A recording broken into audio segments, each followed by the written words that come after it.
Welcome back to the Paddle and Fin Podcast Network. We're brought to you by Pelican, built tough for all situations. Go to pelican.com. Yak Gadget, for all your fine kayak fishing accessory needs. Go to yakgadget.com. Eastport Marina, on the beautiful shores of Dale Hollow Lake. For all your lodging, kayaking, and fishing needs, go to eastport.info. Now let's get this show started. All right, how you doing, everybody? Welcome back to the Mindset Podcast on the Paddle and Fin Network. I'm your host, Chris Slifka. Before we get into today's guest, I want to do a few announcements for the show. First off, we're going to be at Eastport Marina for the tournament, PNF Open Tournament, April 2nd and 3rd. So I'm definitely going to be there for that one. I know there's a bunch of show guests that are going to be there for that one. And then also we have the fantasy fishing that's got started up. You can sign up on paddleandfin.com/fantasy. And I just signed up. I need to get my team in for this week so I could get my points up. But we have a special guest from Ohio. His name is Branaum. We're going to bring him in. How you doing, Kyler? Doing good. How you doing, man? I'm doing great. Am I still staticky? No, you're all good. You're good. All right. Yeah. So, tell us a little bit about yourself, because I learned from you from Michael Grimsley, which is a guy I fished with last year on the PNF Trail Series. Yeah. So I'm actually from Kentucky, Central Kentucky. I live here in Louisville. But man, I've been on the kayak tournament trail for just fishing different trails for a little over 6 years. Learned a lot. I don't know. I've got big bass dreams, and I just want to share it. I don't know what else to say. Yeah, man. I mean, we're all pretty much in the same boat. Do you do any of the national events or? Yeah. So I try to do as many of the Hobie events as I can, and then it looks like I'm probably going to fish a couple of the All-American Kayak Series. Yeah, that's something I'm looking into too. Yeah. Looks like they got a really good schedule going on, so I'm really interested. Yeah, especially for Northern Anglers, man. Yeah. But yeah, so all Mike Grimsley told me was that you guys were talking about the mindset, and obviously that's what the podcast is about. Do you want to go a little bit into that, about what your thoughts on fishing mindset? I know mine is like, sometimes it's keep it simple. Sometimes you can't. Yeah. And I just try to always, for me, just not get spun out, even in the bad days. Absolutely, man. I got to say, like, first off, I want to preface this with, I've only started really cashing checks this past year and maybe a couple the year before in the 6 to 7 years that I've been doing this. So like the win to loss ratio is insane for any angler out there. And I think that could be daunting and frustrating for a lot of people who want to try to get into this industry and try to fish big tournaments, especially the Hobie series with the payouts that they're doing and all that stuff. It just can get really daunting and very frustrating when you don't do good. And I'm just of that mindset that, I try not to let the uncontrollable control my outcome. And so there's no reason to be upset on things that I have no control over. And so that really takes away a lot of my frustrations throughout the day. Yeah, I mean, I know there was a seminar by Gerald Swindle a couple of years ago. I mean, you can look it up. I think it's on Bass University, where he says, This is the most losingest sport you'll ever play. Exactly. So it really, like, he's never won an elite series, a classic, but he's 2-time Angler of the Year. He's won one of the anglers who's won the most money, in fishing without winning an event. Yeah. Yeah, it's it like does it's come down to cashing checks. him and Dollar Bill Lowen up until last year on Pickwick. I just think that's crazy. You just win. You can win so much money in tournaments and not even win an event. And I think kayak fishing, you're definitely seeing that now because you have a lot of anglers who are consistently in the top 10 in a lot of the events. But if you look at their lifetime, they've been fishing forever. Yeah. And so it's just now kind of catching up to where they've figured out that kind of balance on the scale to be able to cash checks and make top tens and make angler of the years. Yeah, I agree with that. And then the sports also come a long way to where for some of the top people, it's financially, reliable for them with sponsorships, of course.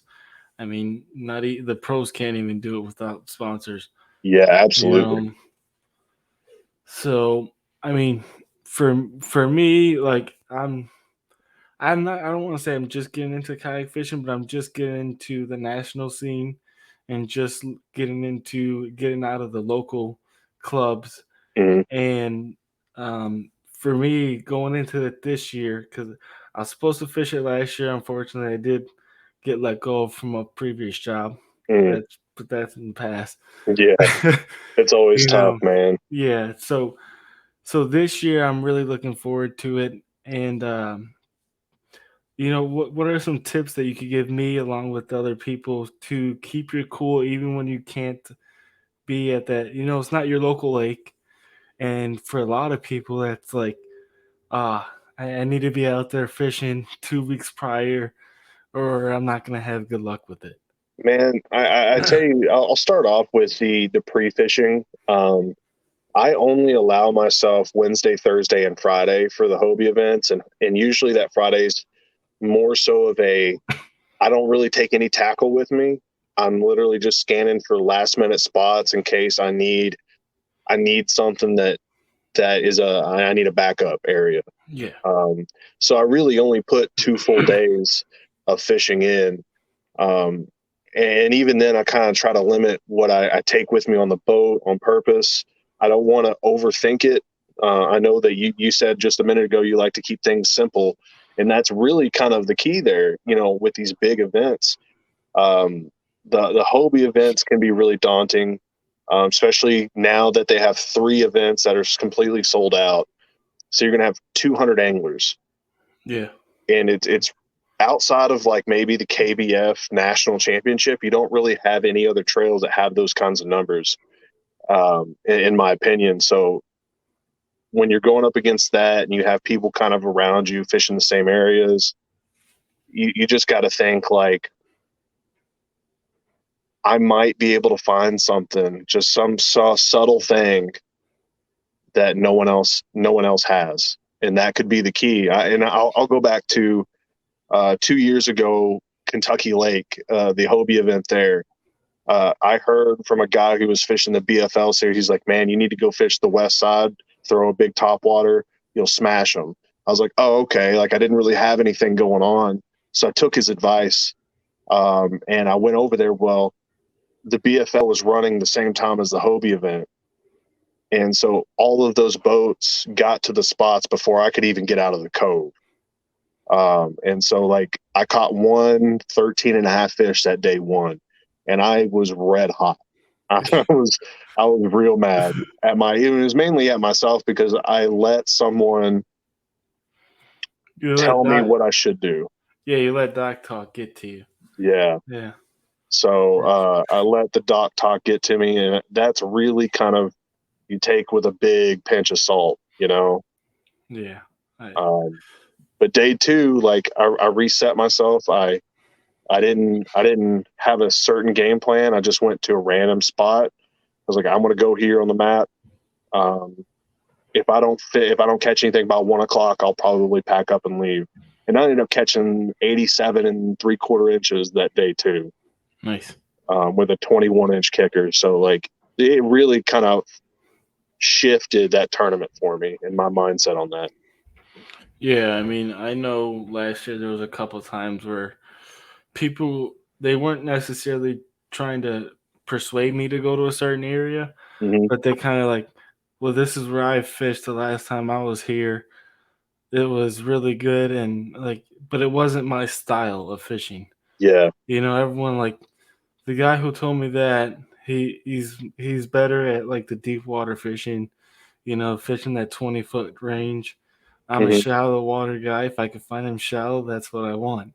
Yeah. I don't, I mean, I try to venture out and learn the deeper stuff, but it's not my strong suit, you know? So if you have like if it's not your strong suit, I think even in a tournament, like if it's something that you want to try, go out to think about that beforehand and try to go out to the area for maybe 2 hours max.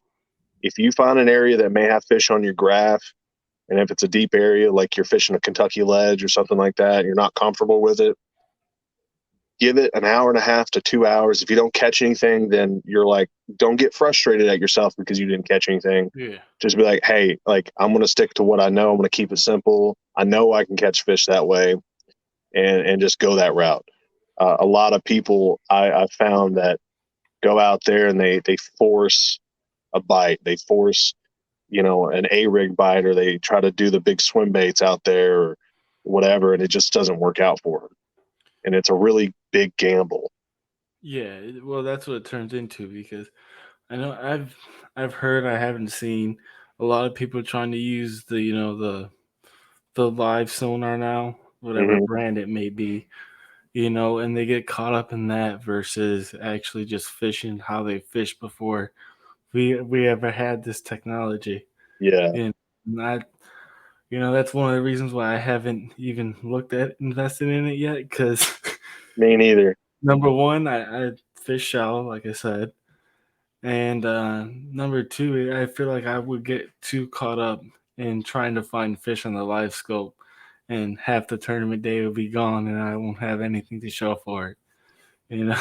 Yeah, I think Brandon Polnick, he when he first got his live stuff, he said it was a big adjustment because he caught himself trying to rely on it a little too much. And he's like, you really got to find that sweet spot of you may see fishing on right in front of you, but that doesn't mean that they're going to bite. You've got to make that game time decision of do I stay and try to force it, or do I just move on to another area? If you have another area, I mean, it's different for bass boat, like the elite series, because they've got a 250 Yamaha on the back Yeah. and they can go 80 miles an hour. We can't. We can Yeah. go maybe 4. Yeah, So especially with the Hobie events because they're not you can't have a motor on them. right. So you can, I mean, kind of dive into that a little bit. What's your kind of strategy once you know you're all right? I'm going to this tournament.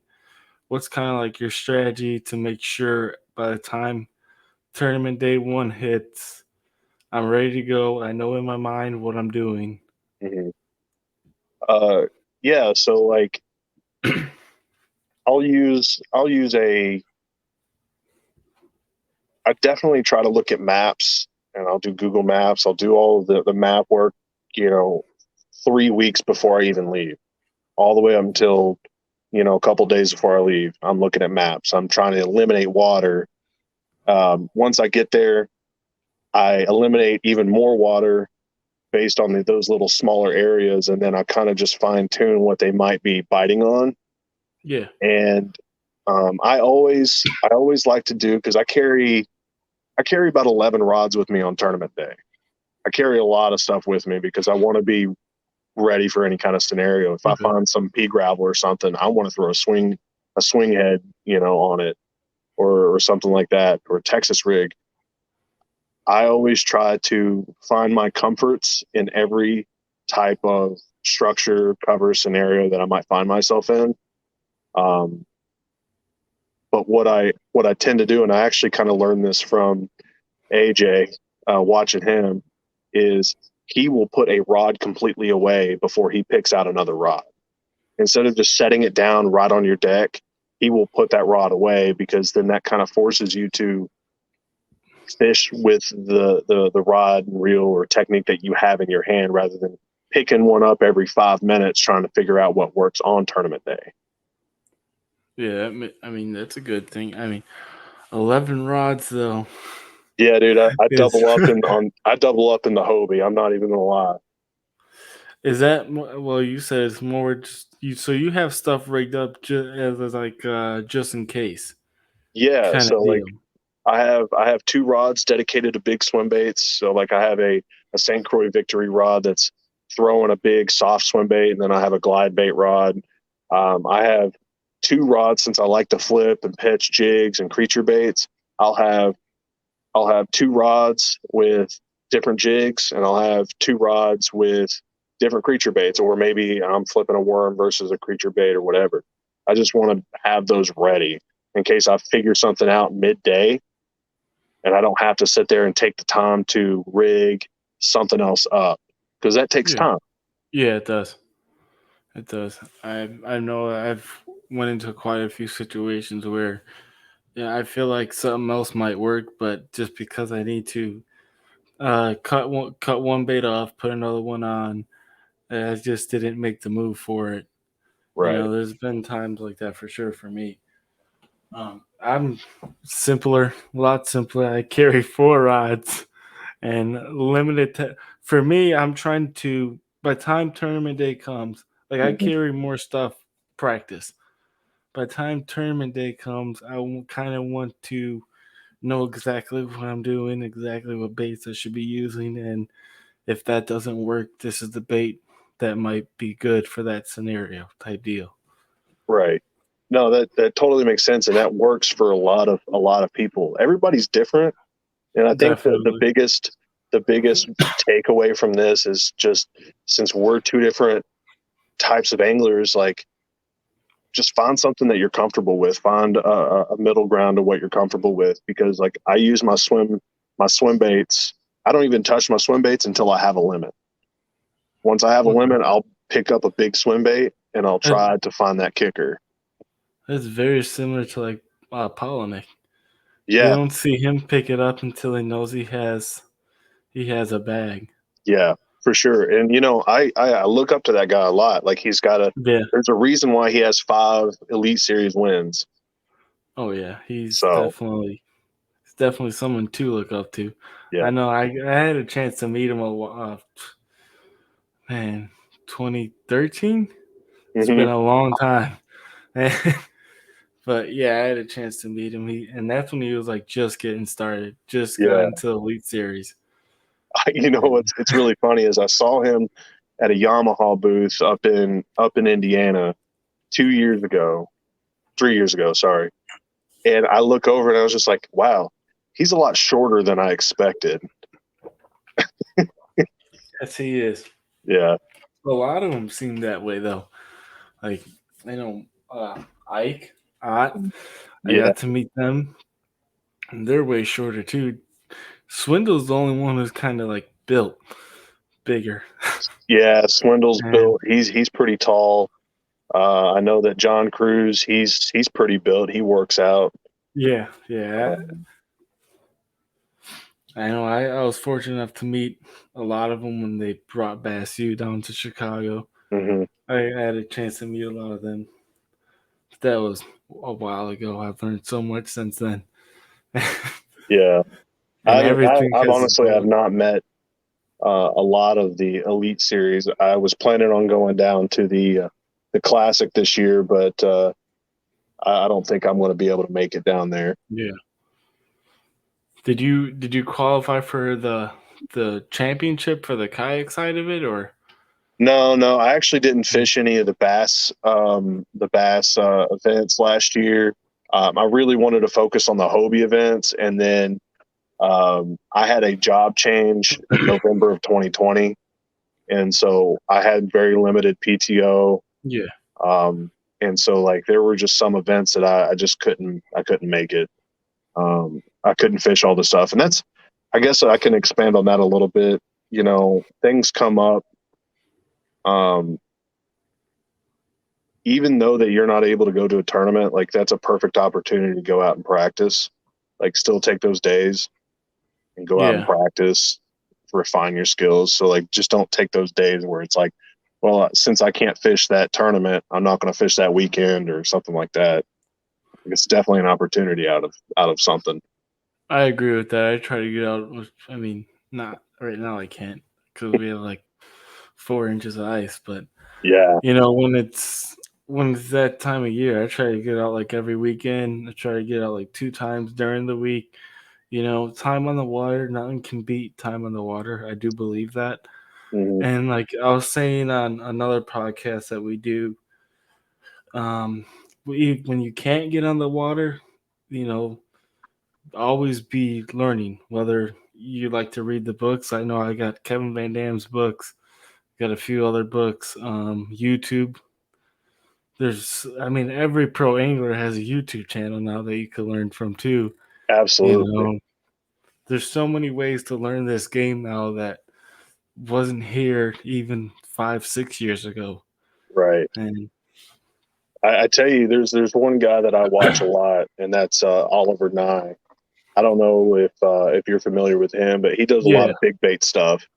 That dude is a super nice guy and very, very knowledgeable when it comes to big baits. Now he's fishing the opens.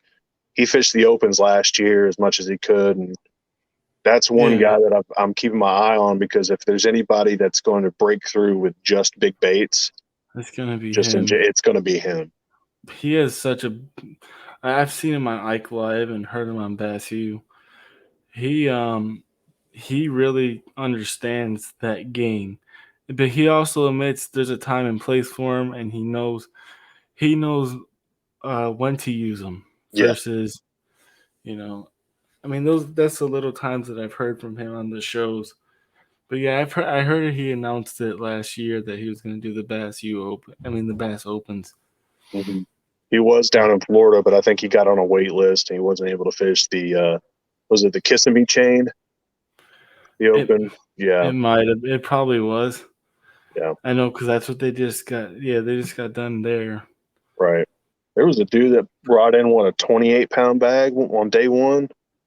See, I'm surprised at that because KBF was there week prior. Really? KBF was there a week prior because I know the host, the guy who does paddle, who owns Paddle and Fin, was down there fishing that event, and they said because the snow, not the snow, but the cold front, and it got down to like 20 degrees, the bite became really hard and really tough for everybody. Yeah. But yeah, I did hear about that. That's one state that I've not fished in before ever, is Florida. So like the closest that I've ever been was down on Lake Seminole.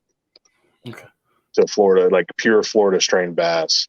And even then, like I got a little taste of it because I did really well on day one, and I was sitting in 24th, and I only caught one bass on day two after that front went through. So like when they shut down hard. Yeah, no, I've had the experience. They have a cooling pond reservoir like 3 hours from me up here with Florida strains. And just so happened, I was in a Bass Nation boat tournament as a co-angler. Mm-hmm. That weekend, they shut down the cooling part where it heated up the water. Water dropped 20 degrees. Those fish did not bite at all. That is There was crazy. one fish brought in that weekend. That is nuts. It's bad luck, Yeah.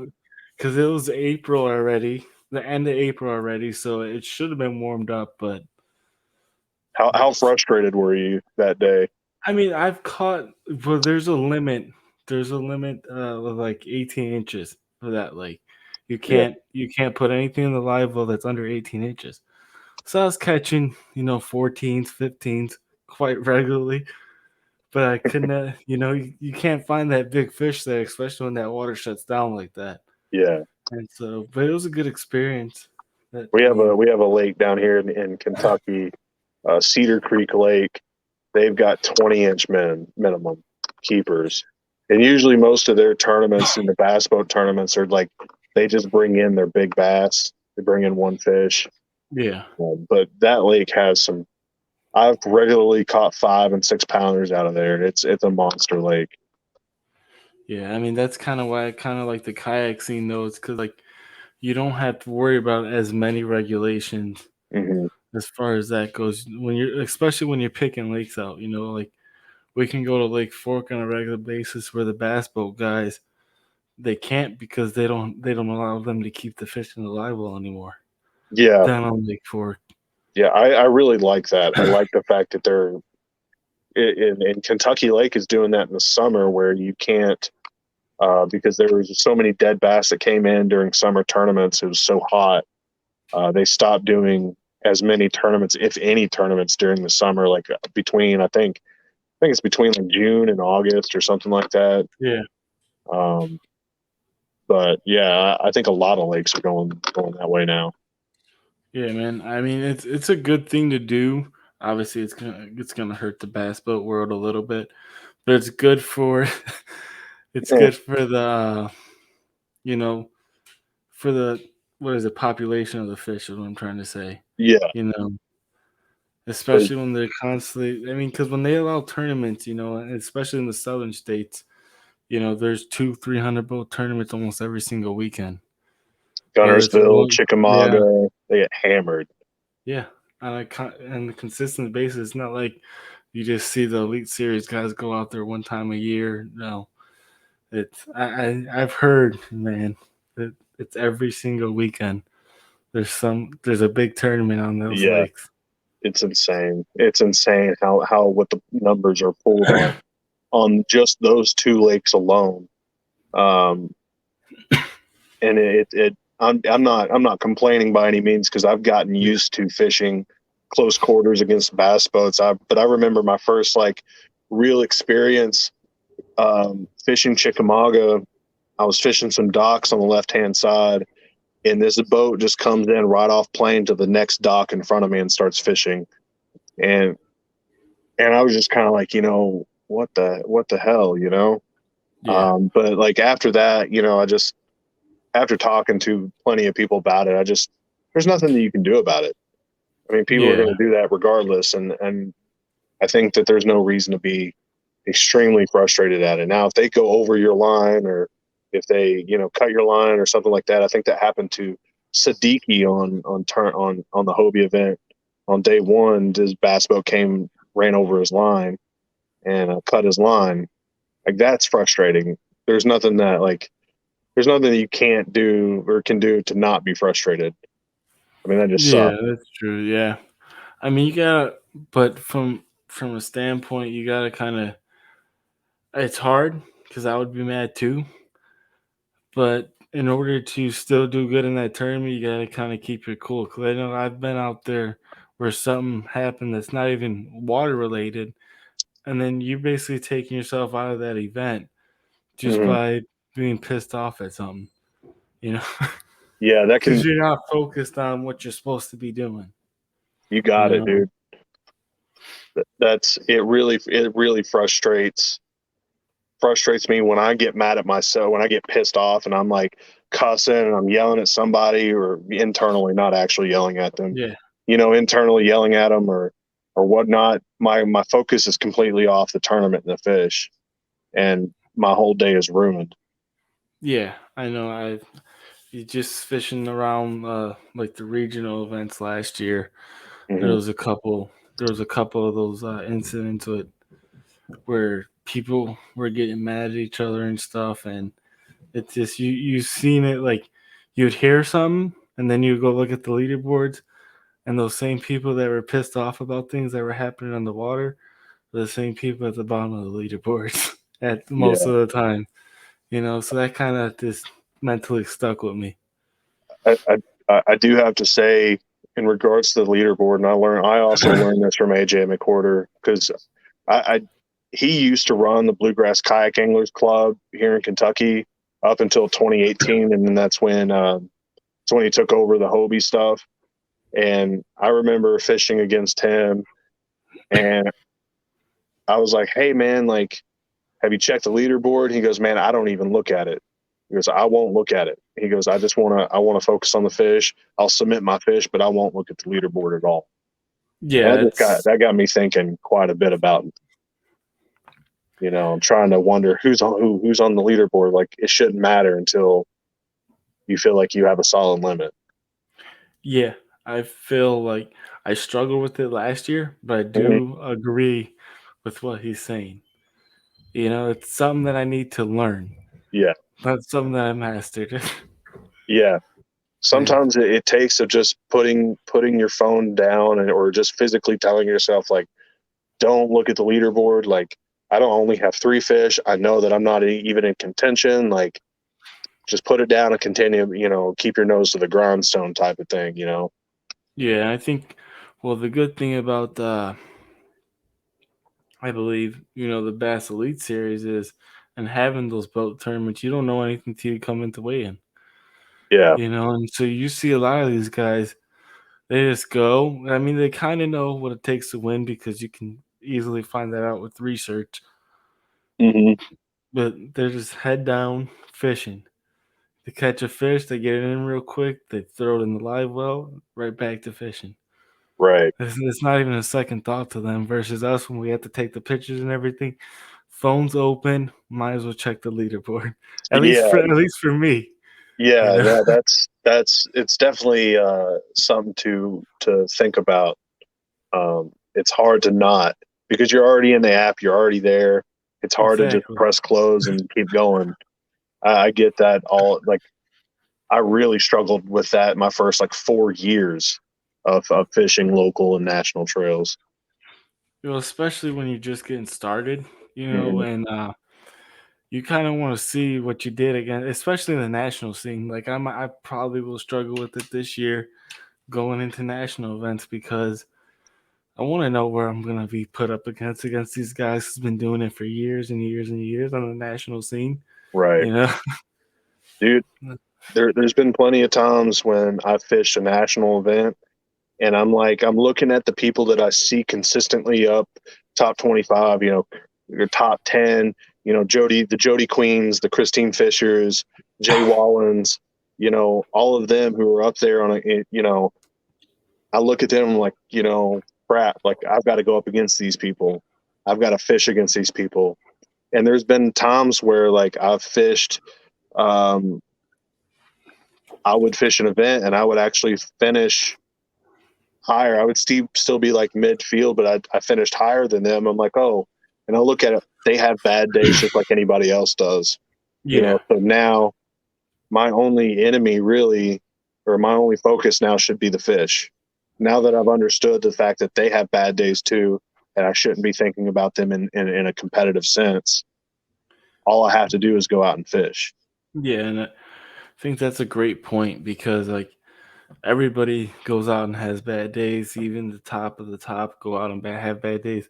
It's I think for us the mental part of things is when you're making the transition to the national scene, like those are our elite pros, That's our elite series pros that we're going up against. And it's easier for us to, you have to qualify for the elites on the best, thing.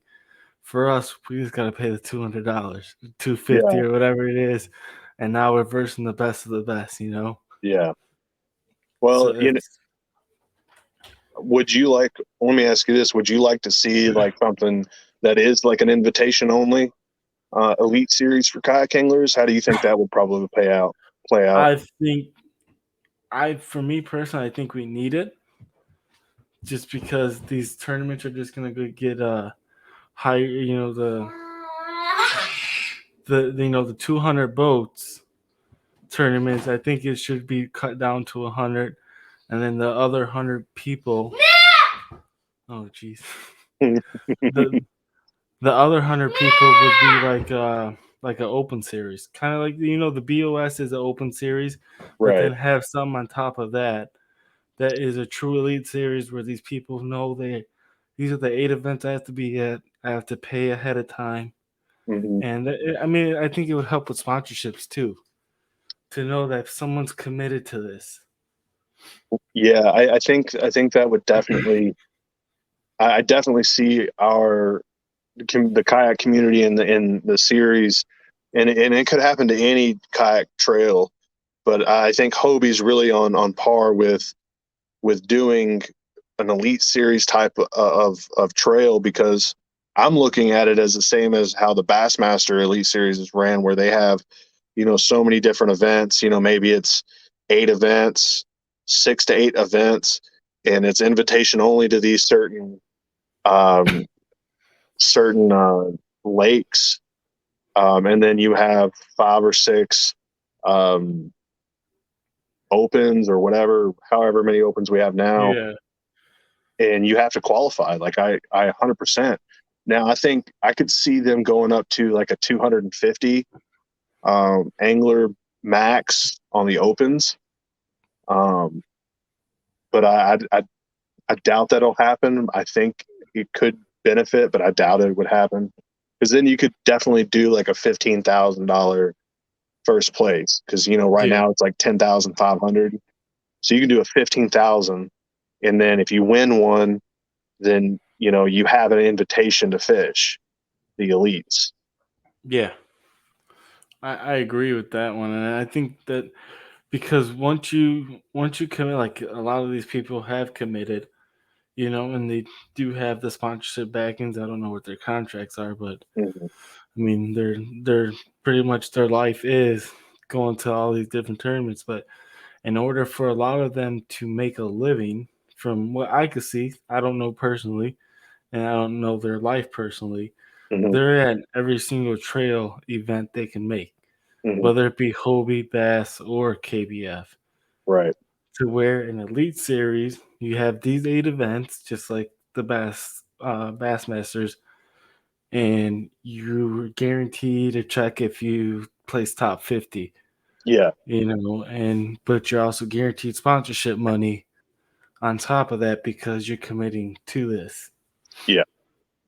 Yeah. I think what you're going to have to see first is a step up in commitment of the sponsors, of more Yeah. cash deals, because I'm going to be honest with you, like I have great sponsors. I have great sponsors. Um, I don't have any cash deals with them yet. Now, granted, I'm not winning tournament after tournament after tournament, or anything like that. And so where I'm at in my position, I think it's rightfully placed where my contracts are. Yeah. Um, but I think that people who do commit to that, I think the sponsors should step up, because it's going to be tough for someone like me who has a full-time job. Like people who have full-time jobs and they spend their hard-earned money to go fish the opens and all of that, and then they get an invitation to the elites. Well, obviously the elites of the kayak world is going to be more entry fee based, like more expensive travel, all of that.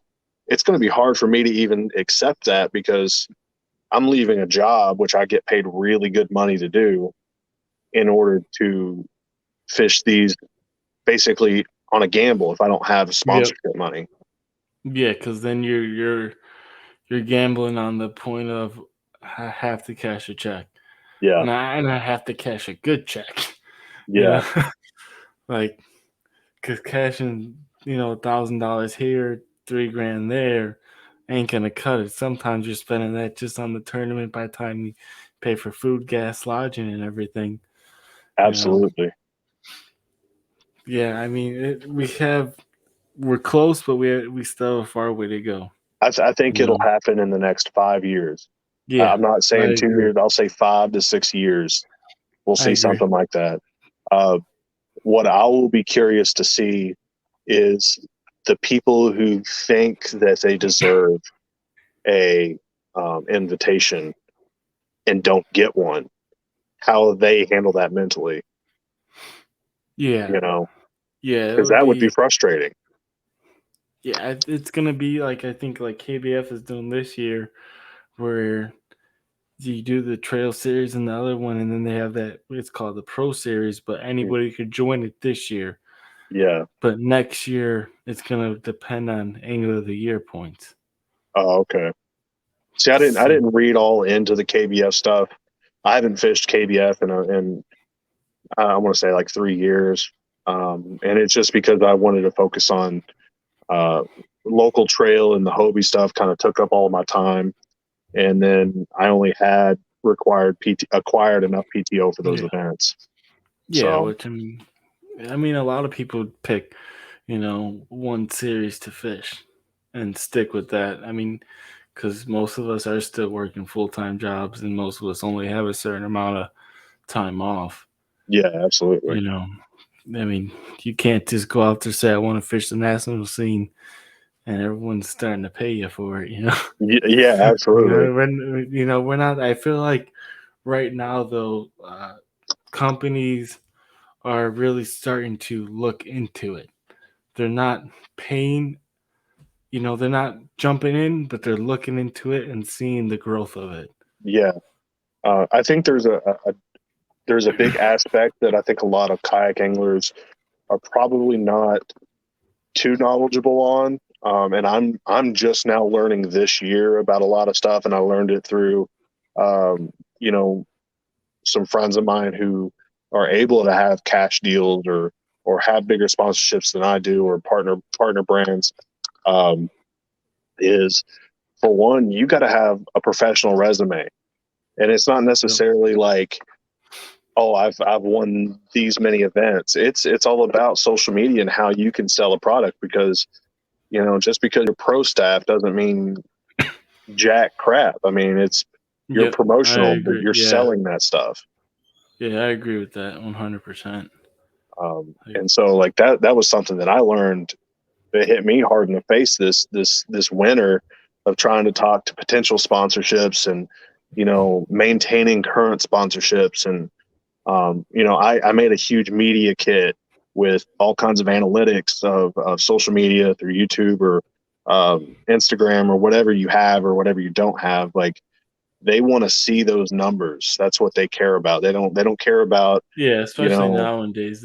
I mean, the tournament aspect is like secondhand to it, and I know a lot of people want the logo on the jersey, but sponsors really don't care too much about that anymore, no, you know? no. I'm not looking too much to get 20% from Woo Tungsten Yeah. or anything like that. Like, I want to have a solid relationship with a company now. Yeah, it goes. Yeah, especially one that you believe in. Hmm. I mean, it goes a long way to have Yeah, a relationship with companies, especially even when you're trying to get a new sponsor, and you can say, "Well, I have this relationship with this company. This is what I do for them." hmm, I know this is kind of off the topic of mindset, but it's important. yeah. It is important. You Well, I know? mean, I think it kind of aligns with the mindset, because like, you have to take that aspect in consideration whenever you want to take this seriously. Yeah. Um, the mental game of this is you're going to hear more no's than you will yeses, and you got to be able to handle that. You got to be able to negotiate. You've got to be able to just take it for what it is and be like, I've got to grind this year, and show them, hey, I'm worth the investment. Even if it's a $500 deal that you get that one year, you've got to make sure that you're worth that $500 that they're giving you. Yeah. Well, I try to keep in my mind to try to give my sponsors, more than they give me. Hmm. Because if you can do that, then you're most likely going to maintain a good relationship with them. And if it comes down to a business decision where they can't afford it anymore, or they can't offer something anymore, at least you'll leave on good terms knowing that you did everything you can do, Absolutely. you know. You hit the nail on the head on that one. I mean, that's learned through experience also, because a lot of people come into this say, and I've been one of those people at 20 years old, you know, Dude, I was right there why with you. I was all about the sponsorships at why first. I was like, can't I give get a me the spot? Yeah, stickers. yeah, yeah. Why can't I get a sponsorship? I'm fishing these tournaments, not realizing it's the promotional side. It's not really, doesn't matter how many tournaments you fish. Yeah, it's Yeah. working expos. It's Yeah. a whole other job to the thing. It comes down to it. It is a job. It's just a job that you love, Yeah, especially if absolutely. especially if you love going fishing. Yeah. A lot of these, I just got lucky. I just landed a pretty good. I just got a new job with a company called Go Wild, which is an outdoors commerce app, a nice. social commerce app. And so, like, to be able to have my professional career in the outdoors as well as fishing, Yeah. I feel like that I've really kind of hit a niche of a lot of people don't get to experience. Yeah, I agree. That I mean, you definitely got lucky. A Mm-hmm. lot Yeah, of I got people real are lucky. a lot of people are working jobs that they really don't like just to go fishing on the weekend. And Yeah, I know quite a few of them. but like going, kind of going back to that, like I feel like it's a learning thing though too. I'm coming from being at 16 now, all the way up into whatever age it is that it hits you. Mm-hmm. What a sponsorship really is. Yeah, a lot a lot of go. these pros will tell you, the higher up they get in their careers, the less they get to fish. Mm-hmm. You know, and that's Yeah, coming from guys who make a living off of fishing tournaments. You know, that's something that I think that there needs to be a good balance of. Um, you know, you look at people like Jacob Wheeler or Kevin Van Dam, some of these top tier who's consistently winning. You know, you look at the behind the scenes of how much work they put in just in the off season, getting their boat ready. Spending time with family. It's all a balance game, and you've got to be willing to sometimes make that sacrifice. Maybe miss a birthday or you know I can't do this weekend. I've got a tournament. I can't hang yeah, out with my friends in town. There's just things that you have to sacrifice sometimes, and you hope that people understand, because yeah, you're going after something. You're going after a dream. I mean, that's what when I was a kid, it was all about, I wanted to be on the Elite Series.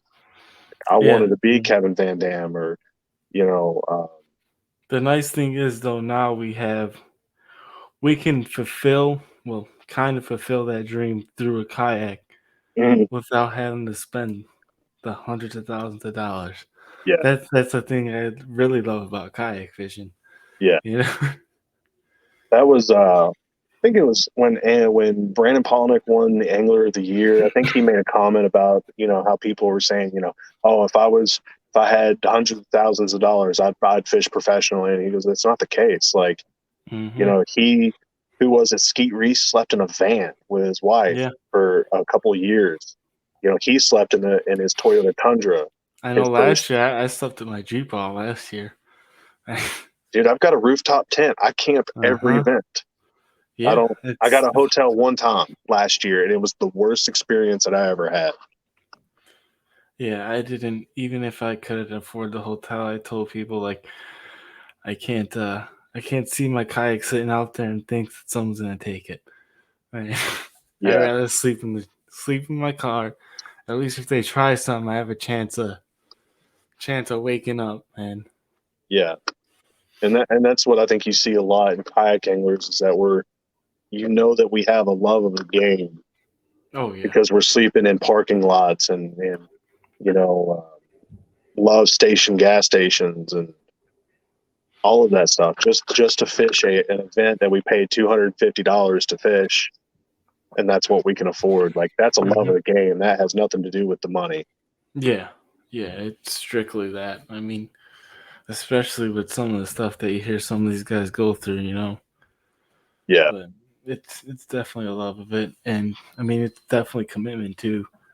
On all aspects of fishing, and any series that you go down to chase, it's not let's go out on the weekend to go fishing. yeah, You exactly. know, Yeah, and I have a lot of respect for anybody who chases that dream of catching big fish in tournaments and winning tournaments. Every one of them out there. I don't care who it is. Like, I just have an utmost respect for them because yeah. it's hard. And I'm out there doing it with them, and it's tough. Oh yeah. I know there's stories where they said that they've seen guys who are technically top pros barely having money to eat at times. I've heard stories of that. Um, I know what Ike said. I was listening to a podcast he did. He said when he about the not being home. Mhm. He said when he won the classic that year after he was home for like 2 weeks, and he was out doing all the promotional stuff and fishing the rest of the time. Like Yeah, that's the ultimate sacrifice. it's tough, dude. Like it's insane, and there's some families who will be understanding, and there's some that are not, and you've got to find Yeah, that balance. You got to sit down and have that conversation, um, because you never know when it's going to happen. That's the true. beauty of it. You never know when you're going to just pop off and have either win a TOC uh, or win a big KBF event or an All American Kayak Series event with what they're doing. You never know.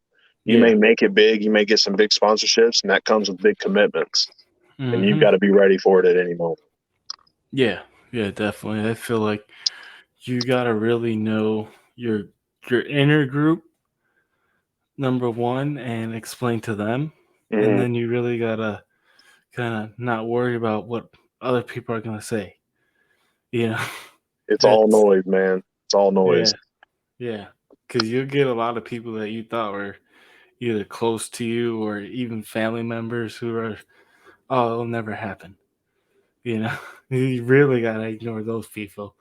Yeah, I've had a couple of people in my life who are like, I don't see you really making it in kayak fishing. I'm like, you just wait. It's popping off. It's like it's in the works. Like I may not be a Kevin Van Dam, but you will best believe that I'm gonna grind and I'm gonna scratch and claw and get my way to where I want to Oh be. yeah, oh yeah. Like we were saying earlier, Gerald Swindle. Yeah, Man, he's scratching claws every turn. He says, yeah, All I need is 5 bites, man." Like I'll never forget when he said that. Like he's like, "I'm just going for 5 bites. If I win, I win. If I don't, I got my 5 bites." yeah, yeah. And that's a great mindset to have. You Yeah. go in, have 5 bites, and then once you get those 5, if you have time, you upgrade. I ain't Try gonna to lie, upgrade. I was rooting for him last year, man, when he was sitting in first place for a couple days. And Yeah, I always root for Gerald Swindle. I'm always rooting for Polnick. And I tell you, there's one person on the Elite that I think it's coming on the Elite Series um, this year um, from Japan is Daisuke Aoki. That dude is a machine. He's won, I think, 3 AOIs in Japan. I think his second year in the Opens, he qualified for the Elites this year. He's a huge finesse fisherman. I'm rooting for him big time. well, you see those guys come over here and always find a way to win. Mm-hmm. I think like even with uh, what's his name, the Australian.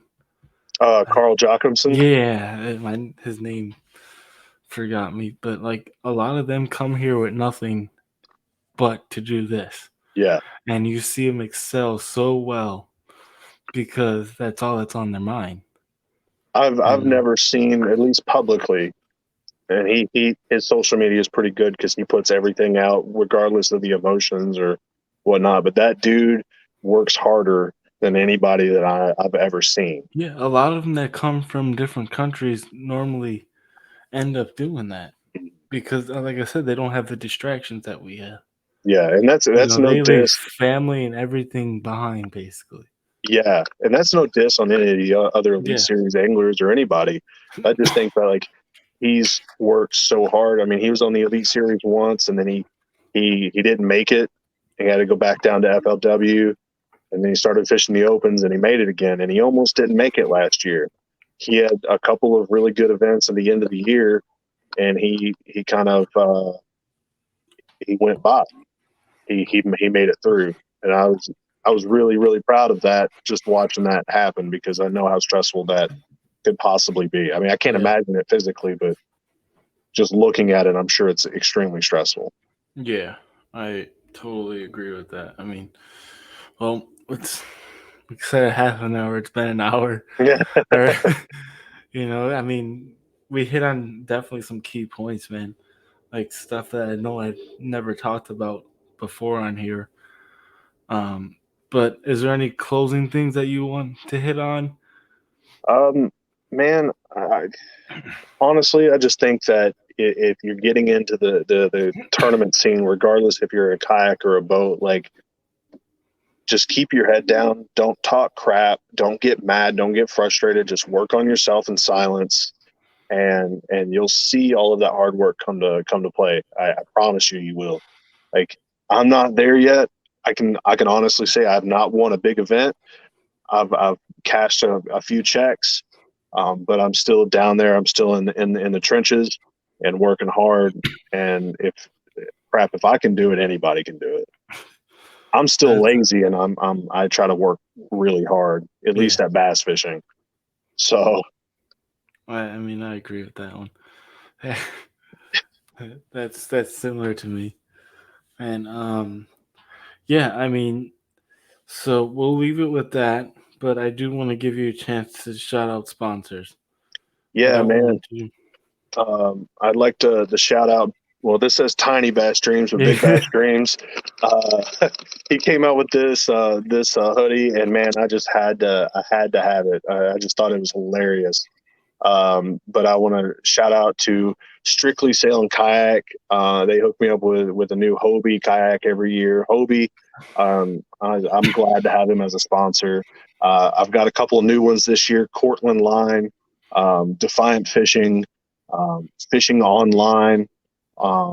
They're just great sponsors. They're great people to work with.